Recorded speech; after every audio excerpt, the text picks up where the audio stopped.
یہ خصوصیت اللہ نے میرے نبی کو دی، باقی کسی نبی کو نہیں ملی۔ قرآن جیسی کتاب اللہ نے میرے نبی کو دی، کسی نبی کو اللہ نے قرآن جیسی کتاب نہیں دی۔ ایسی جامع، ایسی معنی کتاب اور ایسی فصیح و بلیغ اور ایسی کتاب کہ جو آج تک دنیا تعریف کرنا بھی چاہے تو اس میں تعریف نہیں ہوتی۔ قیامت کی صبح تک یہ قرآن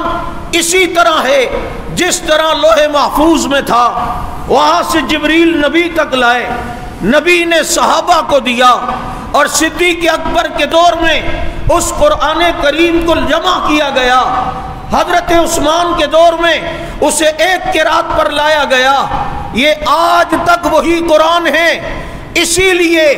اگر کسی سے کہا جائے کہ تم قرآن کو مانتے ہو، اگر وہ کہے میں مانتا ہوں تو اسے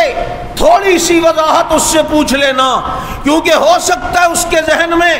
قرآن وہ والا ہو کہ جو غار میں ہے اور وہ تجھے بے وقوف بنا جائے، جیسے وہ بناتا ہے کہ جب تو کسی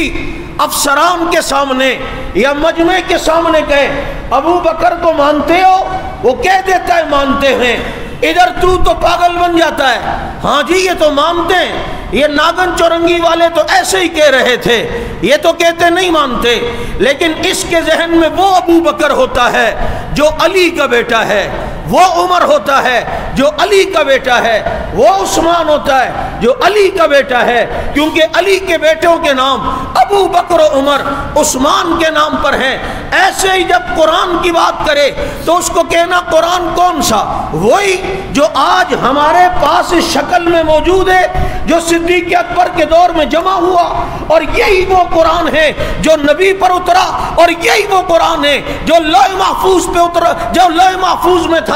جب اس طرح کی وضاحت تو مانگے گا، انشاءاللہ دودھ کا دودھ، پانی کا پانی علیحدہ ہو کے رہ جائے گا۔